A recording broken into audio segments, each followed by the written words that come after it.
Hello, welcome to all. एक बार फिर से आप सभी का स्वागत है इस ड्रीम वर्ल्ड एकेडमी के ऑनलाइन यूट्यूब चैनल पर। तो बहुत दिनों से समस्या ये आ रही थी कि बीपीयू वाले जो विद्यार्थी हैं उनको ये दिक्कत थी कि सर सभी के लिए तो लेक्चर आ रहा है, कुछ ना कुछ कंटेंट आप भेज रहे हो, तो लेकिन मेरे लिए कुछ नहीं है। तो आप आज के इस वीडियो को देखिएगा। मैं ज़्यादा नहीं कहूँगा, बस मैं ये कहूँगा कि उत्तर प्रदेश में जो पंचायती राज आ रहा है आपके एग्जाम में, वो 65 नंबर का आ रहा है। अगर आप उत्तर प्रदेश पंचायती राज अधिनियम जो है पूरा पढ़ लेते हैं तो मैं इतनी सी बात कहूँगा कि कम से कम 10 से 15 क्वेश्चन जो है आपको वहीं से मिलने वाले हैं। ठीक है, तो मैं आज के लेक्चर में कम से कम जो है आपको 5 अंक क्लियर कराऊंगा। ठीक है, 5 अंक क्लियर कराऊंगा आपको, जो है 10 से 15 मिनट जो है देने हैं। उसके बाद देखिएगा कि मैं सबसे ज्यादा समस्या आ रही है, बच्चों को धारा याद नहीं हो रही है। बच्चे बार बार याद कर रहे हैं, धारा याद नहीं हो रही है, तो मैं कोशिश करूंगा धारा जो है ऐसी याद करा दूंगा कि आप जीवन में कभी नहीं भूलिएगा। ठीक है, तो देखिए किस तरह से हम लोग को याद करना है। सबसे पहले एक बेसिक से आपको क्वेश्चन बताऊंगा कि जो है उत्तर प्रदेश पंचायती राज जो अधिनियम है, ये आपका सबसे पहले विधानसभा में कब पास हुआ था? विधान सभा में कब पास हुआ था? उसके बाद विधान परिषद में कब पास हुआ था? विधान परिषद में कब पास हुआ था? उसके बाद गवर्नर जनरल इसने कब हस्ताक्षर किए थे? और उसके बाद ये गजट में कब प्रकाशित हुआ था? तो सबसे पहले 4 छोटे से क्वेश्चन ये जान लेते हैं। तो पहले का आपको आंसर सिंपल से देना है कि 5 ठीक है जून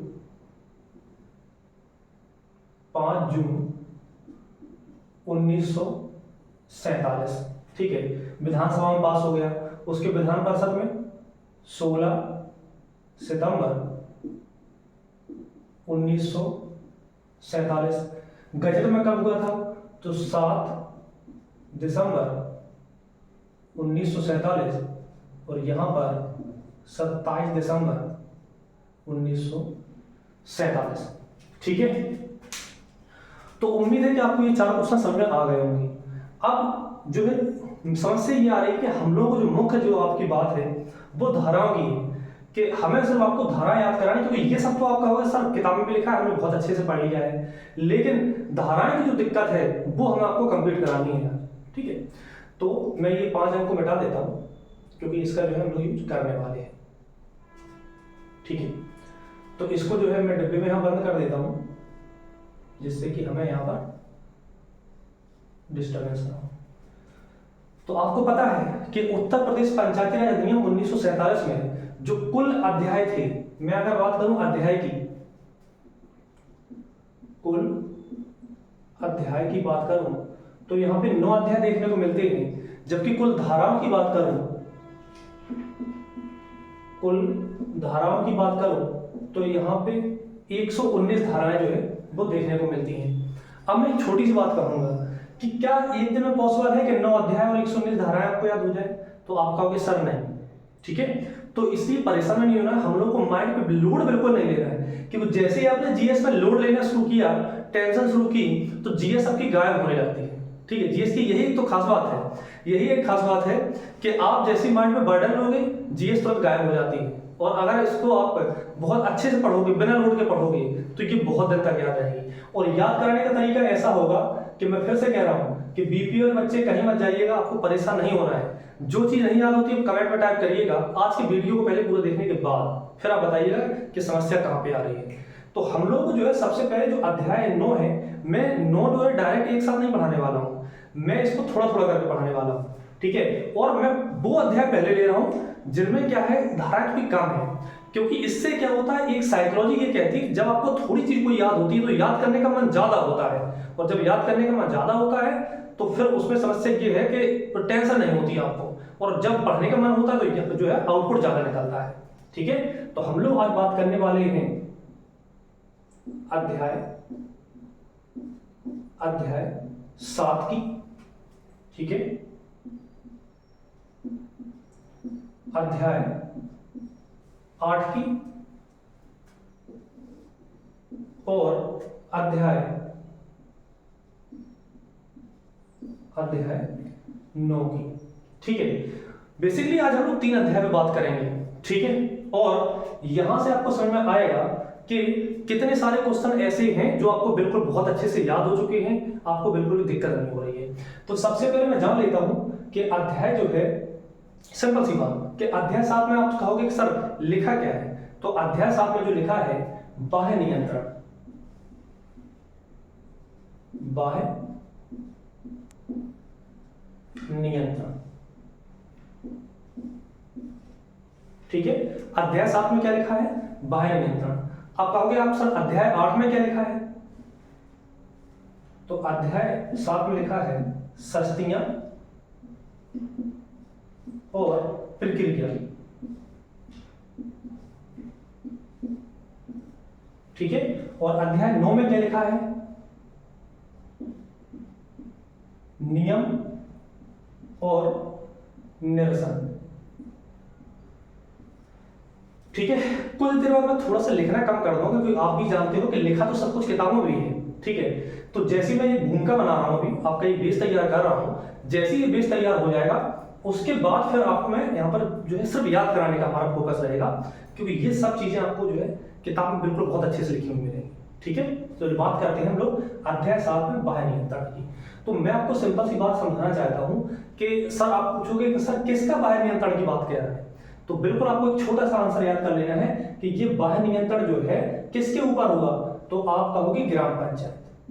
देखो मैं ग्राम पंचायत को ऐसे लिखूंगा शॉर्ट में। ठीक है, आप लोग कॉपी पे लिखिए, इसलिए पूरा लिखिए क्योंकि हमें जो है शॉर्ट में लिखना है, आप समझ गए होंगे, क्योंकि ये चीजें जो है वो जल्दी लिख जाएंगी और आपको एक ज्यादा लिखने का बर्डन भी नहीं रहेगा। ठीक है, और हमारा जो है काम छोटे में चल जाएगा। ग्राम पंचायत, अब जो ग्राम पंचायत है इसके ऊपर बाह्य नियंत्रण हो रहा होगा, तो एक छोटा सा क्वेश्चन जो है आपके और हमारे दोनों के मन में आना जो है लाजमी है, क्या कि बाह्य नियंत्रण करेगा कौन, तो आप कहोगे सर राज्य सरकार। कौन कहेंगे, राज्य सरकार। सिंपल सी बात है, बाह्य नियंत्रण अगर ग्राम पंचायत पर नहीं होगी तो आप भी जानते हो कि एक ऐसा माहौल क्रिएट हो जाएगा, सब लोग जो है अपना अपना जो है विकास करने लग जाएंगे। ग्राम का विकास तो बाद में होगा, पहले प्रधान जो या फिर उसके जो आसपास जो और भी लोग होते हैं अधिकारी, वो अपना विकास करने में लग जाएंगे। ठीक है, इसलिए बाह्य नियंत्रण भी जो है सरकार ने रखा है कि नहीं, आप मनमानी नहीं कर सकते। ठीक है, चलिए तो सबसे पहले हम लोग देख लेते हैं कि 95 की जो धारा है, धारा 95 जो है यहां से शुरू होती है अध्याय 7 से, और धारा 95 की जो उपधारा 1 है ये क्या कहती है। ठीक है, तो आप भी जानते हो कि धारा जो है 95(1) ये कहती है कि राज्य सरकार जो है ग्राम पंचायत का क्या कभी निरीक्षण कर सकती है, निरीक्षण कर सकती है। तो मैं जो है यहाँ पे बहुत कम लिखूंगा, मैंने जैसा कि मैं पहले बता दिया है। ठीक है, आप जो है जितना भी मैं बोलूं उसको आप जो है अच्छे से नोट्स बनाते हुए चलना। ठीक है, तो वो निरीक्षण क्यों करती है, आप भी जानते हो कि आपके अंदर डर कब रहता था, जब आप जो है कॉपी आपकी चेक होती थी स्कूल में, वैसे ही ये ग्राम पंचायत की कॉपी या इनके जितनी भी डॉक्यूमेंट्स है वो चेक होने का डर रहता है, किसके द्वारा, राज्य सरकार द्वारा। तब जब चेक होने का डर रहता है तब ना ये अच्छे से काम करेंगे। अगर आप सोचो कि डर खत्म हो जाएगा तो कोई चीज अच्छे से काम नहीं करेगा। सिंपल सी बात समझ में आई। तो धारा 95 की एक कहती है निरीक्षण है, बाह्य नियंत्रण कैसे होगा, निरीक्षण के द्वारा होगा। किसके ऊपर, तो आप कहोगे ग्राम पंचायत के ऊपर। किसके द्वारा, राज्य सरकार के द्वारा। आसान है कि नहीं, बिल्कुल। अब देखते जाइए, अब हम लोग बात करेंगे धारा 95 की उपधारा पहले की काम है। ठीक है, अब आप कहोगे सर धारा जो 95 की उपधारा पहले की का जो है ये क्या कहती है, तो यहां से आपको याद कर लेना का से कार, का से कार। देखो मैं एक बात और बताना चाहता हूं कि ये आपको चीजें जो है मैं यहाँ पर कुछ ट्रिक्स यहाँ पे अप्लाई करूंगा, तो उसमें आपको हंसना नहीं है या मजाक नहीं बनाना है, क्योंकि आप भी जानते हो कि याद करने के लिए आपको सामदान दरवेश सब कुछ लगा देना है, सब कुछ झोंक देना है। ठीक है, क्योंकि ये नौकरी की बात है भाई, ये आपके सम्मान की बात है। ठीक है, चलो तो आपको क्या है, कार। अब आप कहोगे सर कौन सा कार, तो आप भी जानते हो कि जैसे सपोज करिए कि जो ग्राम पंचायत है उसका कार्यकाल समाप्त होने जा रहा है। ठीक है, तो कार्यकाल समाप्त होने जा रहा है, लेकिन उसने कहीं ना कहीं पैसा दे रखा है। ठीक है, कोई ना कोई कार्य अधूरा है, तो आप भी जानते हो, तो यहां पे लिखा हुआ है साफ साफ अचल संपत्ति, अचल संपत्ति, और प्लस में जो है कार, कार। इन सभी का जो है राज्य सरकार निरीक्षण कर सकती है। ठीक है। अचल संपत्ति, कोई भी अचल संपत्ति जो क्रिएट कर रखी है किसने, ग्राम पंचायत ने, और साथ साथ में कोई ऐसे कार्य जो है अधूरे रह गए हैं लेकिन उनका पैसा भी जो है जमा है, तो उन सबका निरीक्षण कर सकती है। तो इस तरह से धारा जो है 95 के पहले का जो है समाप्त होता है।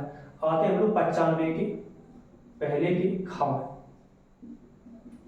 95 के पहले की खा में। तो धारा 95 के पहले का जो खा है, ये खा से आपको याद करना है लेखा। देखो खा में क्या आ रहा है, खा में भी खा आ रहा है और लेखा में भी खा आ रहा है, तो यहां से आपको याद कर लेना है लेखा। अब आप कहोगे कि सर ये लेखा क्या है, तो आप भी जानते हो लेखा के साथ आपने सुना होगा लेखा जोखा, है ना, लेखा जोखा जो भी आप जो है रखते हो, रिकॉर्ड कह सकते हो आप इसको, इंग्लिश में कैसे रिकॉर्ड कह सकते हो। तो सीधी बात है कि राज्य सरकार का जो है पूरा अधिकार है कि वो ग्राम पंचायत के जितने भी लेखा जोखा है या फिर रिकॉर्ड्स हैं, कितना आय हुआ कितना व्यय हुआ, इन सभी का भी निरीक्षण कर सकती है, कभी भी आपसे डॉक्यूमेंट मंगा सकती है, ठीक है। तो ग्राम पंचायत को वहां पर दिखाना पड़ेगा। इस तरह से हमारी धारा 95 का एक, 95 का एक का और खा जो है वो समाप्त होता है। हम लोग आते हैं, देखो एक बात समझो, जैसे मैं तुमसे कहूं कि ये 119 धाराएं, इनके उपधाराएं भी तो बनती हैं, तो ऐसे तो ये 400-500 धाराएं बन जाएंगी। तो भाई सब आपको याद नहीं रखनी है, मैं आपको बता रहा हूं, मैं इतनी धाराएं आपको याद कराऊंगा जिसमें आपका उद्धार हो जाए, ठीक है। चलिए तो हम लोग आते हैं 95 के पहले के चा में, 95 के पहले के चा में। तो चा से आपको याद करना है चापलूस, चापलूस, ठीक है। और 95 का एक का और ये है आपका छा, और छा से याद करना है, छा से याद करना है छिन्न भिन्न, छिन्न भिन्न, छिन्न भिन्न। देखो जैसे मैं आपको याद करा रहा हूं वैसे आप याद करिएगा, और 10-15 मिनट बाद आपको खुद ही पता चलेगा कि कितना आसान तो है, कितना आसान है। वैसे अब आप सोचोगे इसको शॉर्टकट ना बना के याद किया जाए तो फिर याद करने में भाई बहुत देर हो चुकी होगी, तब तक पेपर हो चुका होगा, है ना। अभी अच्छा खासा समय है, पूरा पंचायती राज जो है आपको इस तरह से रटवा दिया जाएगा कि आप रास्ते चलते कोई बोलेगा कि भाई साहब ये धारा बता सकते हो, आप कहोगे बिल्कुल बता सकते हैं, बिल्कुल बता सकते हैं, बहुत आसान, ठीक है।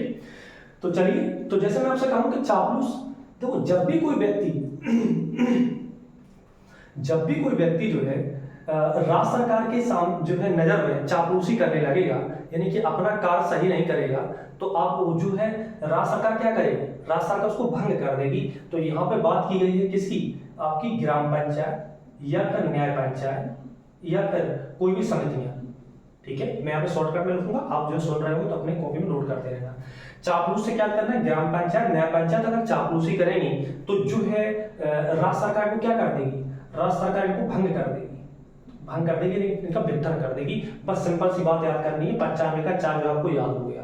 हम लोग आते हैं 95 के 1 के 6 में। 6 में आपको याद करना है छिन्न भिन्न करना। अब यहाँ पे क्या होगा, यहाँ पे या तो प्रधान, ठीक है, या फिर उप प्रधान, है ना, सरपंच या उप सरपंच, या फिर कोई भी जो है समिति, उसका कोई भी व्यक्ति या फिर कोई भी जनसेवक अगर अपना कार्य जो है सही से नहीं करती है तो राज्य सरकार को पता लगता है तो राज्य सरकार उसको जो है पद से हटा सकती है। और इसलिए हमने जो है हटाने को छिन्न भिन्न से रिलेट कर दिया, क्योंकि आप भी जानते हो जब भी आपके एग्जाम में जो है नंबर नहीं आता, सिलेक्शन नहीं होता, तो आपको जो है थोड़ा सा हटा दिया जाती है आपके पद से, मतलब कि उतना रिस्पेक्ट नहीं दी जाती, मतलब आपको छिन्न भिन्न कर दिया जाता है। सिंपल सी बात है। चलो बढ़ते हैं हम लोग आगे, हम लोग बढ़ते हैं 95 के काम में। 95 के काम, 95 का जो का है इसमें जो है दो बातें कहेंगी। 95 के काम में जो है दो बातें कही गई हैं। यदि जो है ग्राम पंचायत को कोई कार्य सौंपा गया है, ठीक है, और उसने नहीं किया, जैसे मान लो सपोज करो टीकाकरण का एक एग्जांपल ले लेते हैं, कोरोना चल रहा है, वैक्सीनेशन करवाना है, सरकार ने आदेश दिया कि भाई साहब ग्राम पंचायत तुम्हें एक छोटी सी बात कहते हैं कि आप 30 दिन में पूरा टीकाकरण करके बताइए, ठीक है, और इन्होंने नहीं किया तो तुरंत ही राज्य सरकार जो है पूछेगी कि भाई साहब आपने नहीं किया, आप मक्कारी कर रहे हो, मैं आपको मैक्सिमम 30 दिन दूंगा। मैं एक एग्जांपल बता रहा हूं, यहाँ पे 30 दिन लिखा नहीं है, सिंपल सी बात, एक एग्जांपल दे रहा हूं कि कोई निश्चित समय दे देगा राज्य सरकार और कहेगा कि आप इस निश्चित समय में जो है कंप्लीट करके दीजिए कार्य, ठीक है। तो जो है यहाँ पर ग्राम पंचायत को कार्य कंप्लीट करके देना पड़ेगा। तो 95 का सब क्लॉज एक ये कहता है कि अगर ग्राम पंचायत कोई कार्य नहीं करती है तो उसको एक नियत निश्चित समय दे दिया जाएगा और निश्चित समय के अंदर उसको कार्य करने के लिए बोला जाएगा। ठीक है। लेकिन फिर भी ग्राम पंचायत नहीं कर पाती है तो अब जो है यहाँ पर कोई अधिकारी या विहित प्राधिकारी जो है नियुक्त कर लिया जाएगा। क्या नियुक्त किया जाएगा? विहित प्राधिकारी। ठीक है। अब कोई ना कोई विहित प्राधिकारी नियुक्त किया जाएगा जो कि राज्य सरकार के द्वारा नियुक्त कर दिया जाएगा और इसका जो खर्चा है वो ग्राम निधि के द्वारा दिया जाएगा। इस तरह से जो यहाँ पर विहित प्राधिकारी अपने अंडर में उस काम को ले जाएगा और तब तक उसको करवाएगा जब तक वो खत्म नहीं हो जाता। तो यहाँ से जो है 95 के काम में जो भी बातें लिखी गई वो भी हमने बता दी आपको। अब लोग आते हैं धारा नंबर 96 यानी कि 96 के काम। 96 के काम है। तो धारा नंबर जो 96 का 96 का जो है वो ये कहता है कि राज्य सरकार को अगर लग रहा है, राज्य सरकार को लग रहा है कि ये वाला अधिकारी जो है सही से कार्य नहीं कर पा रहा है, इसकी जो शक्तियां हैं किसी दूसरे अधिकारी को दे दी जाए तो जिससे कि वो कार्य अच्छे से होने लगेगा। तो सीधी बात है कि किसी भी अधिकारी की जो शक्ति है, किसी भी अधिकारी जो है शक्ति है या जो है राज्य सरकार पर पूरा अधिकार है कि वो उसको जो है किसी दूसरे व्यक्ति के पास ट्रांसफर कर सकती है, ट्रांसफर कर सकती है। तो इस तरह से 96 के 96 के जो काम जो बातें बताई गई हैं वो आपको समझ में आ गई होंगी।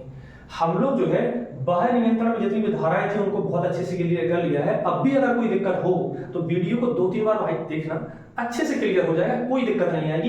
कितना आसानी से जो है मैंने आपको यहां से लेकर के यहां तक की धाराएं जो है कवर करा दी। अब लोग आते हैं अध्याय नंबर 8 में शस्त्रियां और प्रक्रिया। शस्त्रियां और प्रक्रिया तो शस्त्रियों और प्रक्रियाओं की जब भी बात आती है तो पहले तो हम लोग देखते हैं 96 तक तो यहां हो गया था, तो यहां पे क्या आ जाएगा 97। ठीक है 97। यहां पे ये कहा गया है धारा नंबर 97 में कि इस पूरे उत्तर प्रदेश पंचायती राज अधिनियम में अगर आप किसी भी धारा का जो है जो मान लो मानते नहीं हो या फिर उल्लंघन करते हो तो आपको जो है क्या होगा, ठीक है, आप पे कोई ना कोई कार्रवाई होगी, आपको दंड दिया जाएगा। ठीक है, अगर आप उल्लंघन करोगे दंड दिया जाएगा। और आपको अच्छे से पता है कि जब भी आपको दंडित किया जाता है, ठीक है, आपको अच्छे पता है, तो जो आपकी ग्राम पंचायत है वो आप पे मात्र जो है कुछ रुपए का ही तो जुर्माना लगा सकती है। ठीक है, जेल तो करा नहीं सकती। तो इसलिए यहाँ पर जो है 2 अपवाद आपको याद करना है। ठीक है, धारा संख्या 12 का खा गा और का, 12 का खा गा और गा, ये जो 2 धाराएं हैं इनका अपवाद है। ठीक है, बाकी सब में अगर आप लोग जो है उल्लंघन करते हो तो आपको थोड़ा बहुत दंड दिया जाएगा, लेकिन सिवाय इनकी। ठीक है, अब आप कहोगे सर इसमें ऐसा क्या है, तो इसमें जो है जब भी जो वोट डलते हैं, जब भी वोटिंग वगैरह होती है, इलेक्शन होते हैं, उस समय आप मान लो मतदान पेटी से छेड़छाड़ी कर दो या मतदान पेटी छुड़ा के 10-15 लोग इकट्ठे कर लो, गुंडा इकट्ठे कर लो और जाके छीन लो, तो इनमें ये लिखा गया अगर ऐसा करोगे तो दंड से काम नहीं चलेगा, फिर आपको जेल भी हो जाएगी। ठीक है, कितना आसान है 97। उम्मीद है कि आपको धारा समझ में आ गई होगी कि आप जब भी जो है इस 2 धारा को छोड़ करके बाकी किसी भी धारा का उल्लंघन करते हो तो सिंपल सी बात आपको जो है दंडित किया जाएगा, जो है जुर्म लगेगा। और इनमें क्या लिखा है, तो इनमें दंड से काम नहीं चलेगा, इसमें आर्थिक दंड से काम नहीं चलेगा, इसमें आपको जो है जेल या सजा भी हो सकती है, इसलिए इन दोनों को अलग कर दिया उसने। ठीक है, आते हैं हम लोग 97 के काम। ठीक है, धारा संख्या 97 की काम है। तो 97 का जो का है वो ये कहता है कि अगर मान लो आपने जो डीएम होता है डिस्ट्रिक्ट मजिस्ट्रेट,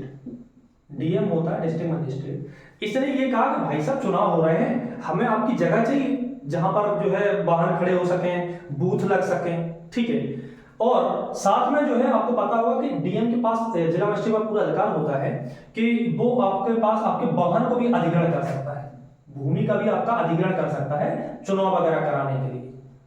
ठीक है, वाहन का और भूमि का। उसने कहा हमें भाई साहब अधिग्रहण करना है, ये काम कराना है, और आप कर रहे हो मना। ठीक है, आप कर रहे हो क्या मना, तो आप कहोगे यहाँ पे भी जो है आपको जो है यहाँ पे भी आपको जो है दंड मिल सकता है, या फिर आपको अपराधी कितना कुछ ना कुछ जो है थोड़ा बहुत चार्ज लग सकता है। कहने का मतलब है कि अगर उसने कहा कि अधिग्रहण करना है तो आपको जो है वहां पर मना आप नहीं कर सकते हो। ये 97 के काम में कहा गया है। उम्मीद है कि जो है धारा 97 और 97 का आपको समझ में आ गया होगा। अब हम लोग आते हैं, क्योंकि यहाँ पे 98 धारा हमारे लिए इंपॉर्टेंट नहीं है, हम लोग आते हैं धारा नंबर 99 के ऊपर। 99 के ऊपर तो धारा नंबर 99 में बहुत अच्छे से आपको बताना चाहता हूँ, जिससे जिंदगी में कभी ना भूलो। ना से आपको याद रखना है नोच। नोच, अब ये कोई वैज्ञानिक नोच नहीं है, ये वही है कि जब आप कक्षा 5 में पढ़ते थे और अब जब आपका पढ़ाई में मन नहीं लगता था तो आप अपने जो पड़ोसी उसको नोच लेते थे, उसको नोच लेते थे। बस हम लोग को धारा नंबर 99 में नोच से ही याद करना है। जैसे ही आप नोचते थे तो आपके पड़ोसी का जो है वो क्या मुंह बिगड़ जाता था और सर आपको उठाते थे तो पता चल जाता था कि अच्छा आपने किया क्या, कोई ना कोई शैतानी कर रहा है। बस आपको 99 से याद रखना है नोच, और जब कोई व्यक्ति को नोचते हो तो वो चीजें क्या होती बिगड़ जाती है, उसका मुंह बिगड़ जाता है। तो बस ऐसे ही आपको याद करना है कि यहाँ पर कोई किसी को नोचने वाला तो है नहीं ग्राम पंचायत में, मतलब कैसा, लेकिन यहाँ पे इसको कैसे रिलेट करोगे, आपको याद करना है नोच से क्या हुआ, आपके मित्र का मुंह बिगड़ेगा, लेकिन यहाँ पर जो है ग्राम पंचायत की क्या चीजें बिगड़ेंगी, ग्राम पंचायत की सामग्रियां बिगड़ेंगी। आप कहोगे सर समझ में नहीं आया मुझे, बस एक सेकंड रुकिए। बिगड़ेंगी, अब कैसे सामग्रियां बिगड़ेंगी, सामग्री जो बिगड़ेंगी उसका एक तरीका है। सपोज करो कि जो स्कूल है, गांव में स्कूल है, वहां पे लाइट लगी हुई है, आप वहां से निकल रहे हो, आपको कुछ समझ नहीं आया, आपने ईंटा उठाया उस लाइट में मार दिया, तो इस तरह से आपका क्या, वहां पे लाइट जो है वो टूट गई, तो क्या आपकी बिगड़ेगी नहीं बिगड़ी चीजें, बिल्कुल बिगड़नी होगी। ठीक है, या पर सड़क पे आप जा रहे हो, आपने सड़क को खोदना शुरू कर दिया, ठीक है, सड़क को आप तोड़ रहे हो, ठीक है, और दूसरी कोई ग्राम संपत्ति को आप नुकसान पहुंचा रहे हो, सीधी बात है ये चीजें क्या होगी, बिगड़ रही हैं। तो यहाँ पे जो है साफ साफ कहा गया है कि अगर आपने ग्राम पंचायत की जो है संपत्ति है उसको बिगाड़ना या उसको जो है हानि पहुंचाने की कोशिश की, तो यहाँ पर आपको जो है 1000 रुपए का आपको जुर्माना भरना पड़ेगा, 1000 रुपए का जुर्माना आपको भरना पड़ेगा। लेकिन अगर आपने मानो उसको बिगाड़ ही दिया या फिर हानि पहुंचा ही दी, तो जुर्माना के साथ साथ आपको जो चीज आपने खराब की है उसको आपको सही भी कराना पड़ेगा, बस ये चीज जो है लिखी है किसमें, 99 में भाई। ठीक है, अब हम लोगों के पास उसके बाद जो धाराएं हैं 100, उसके बाद याद नहीं करनी है आपको, डायरेक्टली धारा संख्या जो है याद करनी है 105। 5 से आपको याद कर लेना है जांच। मैं धीरे धीरे इसलिए पढ़ा रहा हूं जिससे कि आपके पास एक जो है भूमिका जो है बन जाए। मैं स्पीड में पढ़ाऊंगा तो ये चीजें बाउंस कर जाएंगी, क्योंकि आप भी जानते हो कि बहुत जटिल विषय है। ठीक है, तो इसलिए मैं जो है थोड़ा वीडियो लेंथी भी हो जाए तो कोई परेशान नहीं, देखो इसमें और जो है मैं बाकी बात खत्म करूं उसके बाद करूंगा। तो 105 का मतलब है 5 से आपको याद करना है जांच। जांच क्या है, तो आप कहोगे कि जो सरपंच या मुखिया या प्रधान होता है, मैं आपको भी लिख दे रहा हूं, प्रधान जो है होता है, इसके पास पूरा अधिकार है कि कोई भी अगर मान लो सपोज करो कोई काम चल रहा है ग्राम पंचायत में, तो ये जाकर के वहां पे किसी भी समय जांच कर सकता है।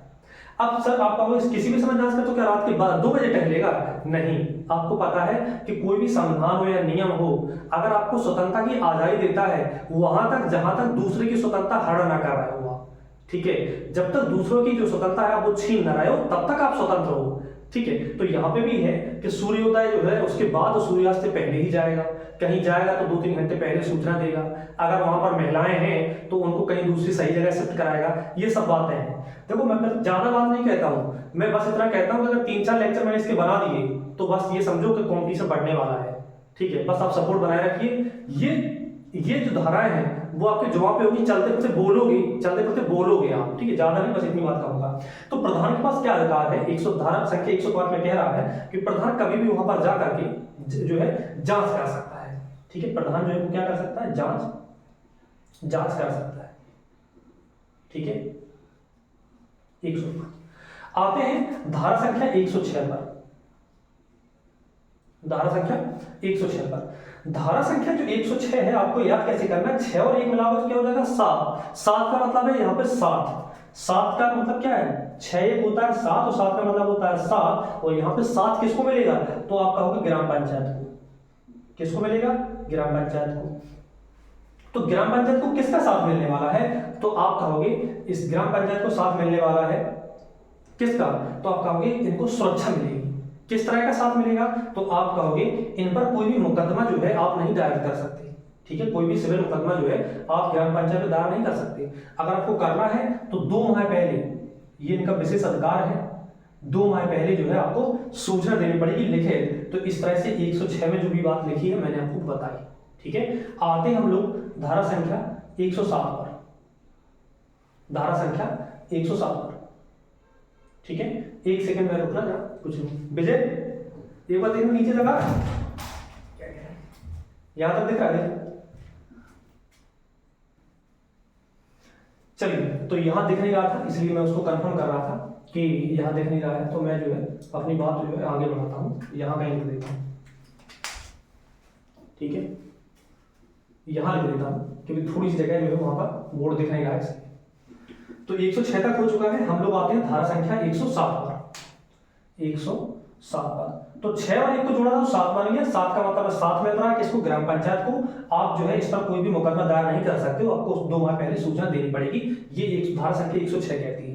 आते हैं हम लोग धारा संख्या 107 पर। 7 में भी 7, 107 में भी 7 आ गया है, इसका मतलब यहाँ पे भी जो है ग्राम पंचायत को 7 मिल रहा होगा, ठीक है। ग्राम पंचायत को 7 मिल रहा होगा किसको, तो ग्राम पंचायत में जो पंच होते हैं उनको क्या है, उनको आपको पता होगा जो है इंडियन जुडिशियरी ऑफिसर एक्ट 1850, यानी कि जो आपका जज होता है उसको जो अधिकार प्राप्त हैं, जज को जो अधिकार प्राप्त हैं वही सेम अधिकार जो है यहाँ पर पंचों को प्राप्त हैं। इस यही सेम मतलब कि आप उन पर जो है किसी भी न्यायालय में जाकर, जैसे मान लो एक बात समझो, मान लो आपने किसी के पंच ने किसी पे फैसला जो है सुनाया, तो इसमें किसी कोई 2 पक्ष कभी संतुष्ट नहीं हो पाएंगे, ठीक है, कोई दो पक्ष कभी संतुष्ट नहीं हो पाएंगे, ठीक है। तो इससे क्या होगा, इससे ये होगा कि एक पक्ष नाराज हो गया तो वो चाह के हाई कोर्ट में चला जाएगा, सुप्रीम कोर्ट में चला जाएगा, तो ऐसा वो नहीं कर सकता है, ठीक है। तो 107 में क्या कहा गया है, इंडियन जुडिशरी ऑफिसर एक्ट, यानी कि जो जज के 1850 का प्रावधान है संरक्षण वो पंचों को प्राप्त है। हम लोग आते हैं धारा संख्या 108 पर। धारा संख्या जो 108 है वो कहती है, 108 जब आप लगाते हो तो एम्बुलेंस आती है, ठीक है। एम्बुलेंस जब आएगी तो उसमें क्या होता है, कोई ना कोई बवाल होता है। तो 108 में जब एम्बुलेंस आएगी तो वहां पहुंचेगी, कोई ना कोई एक्सीडेंट हुआ होगा तो वहां पहुंचेगी कौन, पुलिस। तो 108 में क्या लिखा है कि जब भी पुलिस को कोई ऐसा मामला सामने आएगा जिसमें कि कोई ना कोई ग्राम पंचायत से जुड़ा मामला है, किसी ने चोरी की है, एक्सीडेंट हुआ है, तो ये पुलिस जो है सबसे पहले ग्राम पंचायत को सूचना देगी, सबसे पहले ग्राम पंचायत सूचना देगी। ये जो है धारा संख्या 108 में लिखा हुआ है। 108 को कैसे मैंने रिलेट किया वो आप समझ लीजिएगा अच्छे से। हम लोग आते हैं धारा संख्या 109 पर। अब आप कहोगे 109 में क्या लिखा है, देखो यहाँ पे क्या आ गई है, पुलिस आ गई है, और पुलिस जनरली आती है किसमें, लड़ाई में आती है, तो यहाँ पे लड़ाई करवा दो 109 में। अब लड़ाई किसकी करवाओगे, तो आप कहोगे ग्राम पंचायत की, ठीक है, या फिर आप कह सकते हो क्षेत्र पंचायत की, ठीक है, या फिर जिला पंचायत की। अगर इनकी आपस में लड़ाई हो जाती है तो इसका जो निपटारा है वो कौन कराएगा, वो कराएगा विहित प्राधिकारी। विहित प्राधिकारी जो है उसका निर्णय जो है वो अंतिम होगा और ये इसका निपटारा कराएगा। इस तरह से हम लोगों ने 109 को भी याद कर लिया है। हम लोग आप बात करते हैं धारा संख्या 109 की का की। 109 की का की। तो 109 के का मतलब समझ रहे हो, जब आपका झगड़ा हो गया है उस समय सचिव क्या करेगा, बहुत अच्छी बात बता रहा हूं, जब अगर मान लो झगड़ा हो गया उसमें सचिव क्या करेगा, तो सचिव जो है वो यहाँ पर सबूत ढूंढेगा, ठीक है। तो सीधी बात है, क्योंकि सबूत बताना भी पड़ेगा कि भाई साहब ये दोनों लड़ रहे थे, हम तो अपना सबूत जो है इकट्ठा करने में लगे थे। तो सचिव का काम क्या है, ठीक है, सचिव का काम क्या है, वो यहाँ पे अभिलेखों की रक्षा करेगा कि भाई साहब आप तो लड़ो, हम तो करेंगे अपना काम, हम करेंगे अपना कर्तव्य जिसके लिए सरकार ने हमें नियुक्त किया है, अभिलेखों की रक्षा करेगा, ठीक है। ये आपका हो गया 109। हम लोग अब बढ़ते हैं अध्याय संख्या 9 की ओर। अध्याय संख्या 9 की ओर। तो अध्याय संख्या 9 में ज्यादा धाराएं नहीं, बहुत आसान है। धारा संख्या 110 है, धारा संख्या 111 है और धारा संख्या जो है 112 है, ठीक है। अब आप कहोगे सर धारा संख्या 110 में क्या लिखा है, तो धारा संख्या 110 में लिखा है कि जो राज्य सरकार है उसका पूरा अधिकार है कि वो यहाँ पर क्या बना सकता है, नियम बना सकता है, नियम जो है बना सकता है, क्योंकि 9 में लिखा भी है नियम या निरसन, ठीक है। चलिए, अब राज्य सरकार नियम बनाएगी तो जिला पंचायत क्या करेगी, जिला पंचायत बैठेगी थोड़ी ना, जिला पंचायत बैठेगी थोड़ी ना, जिला पंचायत क्या करेगी, उपनियम या उप विधि बना देगी, ठीक है। नियम को आप विधि भी कह सकते हो, ठीक है। मान लो कोई लड़का वहां पर जो किसी उसमें पढ़ रहा होगा, वहां विधि लिखा होगा तो आप विधि भी कह सकते हो, तो यहाँ पे उपनियम या फिर उप विधि कह सकते हो, उप विधि कह सकते हो, ठीक है। तो जिला पंचायत जो है उप विधि बना सकती है, ठीक है। और 112 में क्या लिखा है, यहाँ पे ग्राम पंचायत जो है वो उप विधि बना सकती है, उप विधि बना सकती है। अब आप कहोगे सर ये उप विधि क्या है, विधि के अंदर विधि बना देना, नियम के अंदर नियम बना देना। फॉर एग्जाम्पल आप कहोगे सर समझ में नहीं आया, तो देखिए आपको 112 के कार्ड को ले सकते हैं। 112 का जो का है वो कहता है कि सपोज करो पीने का पानी है वो दूषित हो रहा है, तो उसमें राज्य सरकार ने मान लो नियम बनाया कि सबको पीने का पानी प्रोवाइड कराइए, तो यहाँ पे ग्राम पंचायत का कोई नियम नहीं बनाएगी। अब ग्राम पंचायत को तुरंत अधिकार आ जाता है, उस नियम के अंदर नियम बना दो कि अगर पीने का पानी कोई दूषित कर रहा है तो उसको दूषित नहीं करना है, उसको जो है सुरक्षित पानी प्रोवाइड कराना है। तो 112 के काम में क्या लिखा है, कोई पीने का पानी है उसको दूषित हमको नहीं करना है, वहां पर सुरक्षित पानी जो है पहुंचाना है। 112 के खाम में क्या लिखा है, 112 के खाम में लिखा है कि अगर मान लो पोखर है, तालाब है, ठीक है, नहर है, उसको कोई हानि पहुंचा रहा है या फिर उसमें किसी प्रकार की दिक्कत आ रही है, उसी पानी को पीते लेकर तुम गंदा कर रहे हो, तो उसमें जो है आपको तुरंत उसके लिए भी नियम बना सकती है, ठीक है। और 112 के जो है गांव में जो है क्या लिखा है, गांव में लिखा है कि ग्राम पंचायत की संपत्ति की रक्षा करना भी ग्राम पंचायत का काम है, ठीक है। तो मैं फिर से कह रहा हूं कि अध्याय 7 से लेके अध्याय 9 तक हमने आपको कंप्लीट करा दिया, और इतनी सारी धाराएं, ये बहुत बड़ा बर्डन है, ये बहुत बड़ा बर्डन है। आप 4-5 बार इस वीडियो को देखिएगा, और मैं टारगेट करता हूं कि इस वीडियो पर कम से कम 50 लाइक, और अगर बन के सब्सक्राइबर होते हैं तो मैं लगातार जो है प्रयास करूंगा, कोशिश करना, आप सपोर्ट करिएगा। और इतने बेहतर तरीके से मैं फिर कह रहा हूं, पूरे यूट्यूब पे किसी ने नहीं पढ़ाया है भाई, मैं इस बात को गारंटी कहता हूं। अगर पढ़ाया हो तो आप बताना कि सर इतनी जल्दी जो है सब धाराएं याद करवा दी किसी ने, तो मैं जो है बताता हूं कि जो है आप सही कह रहे हो, ठीक है। तो थैंक यू, मिलते हैं अगले लेक्चर में, जो है शुभ रात्रि।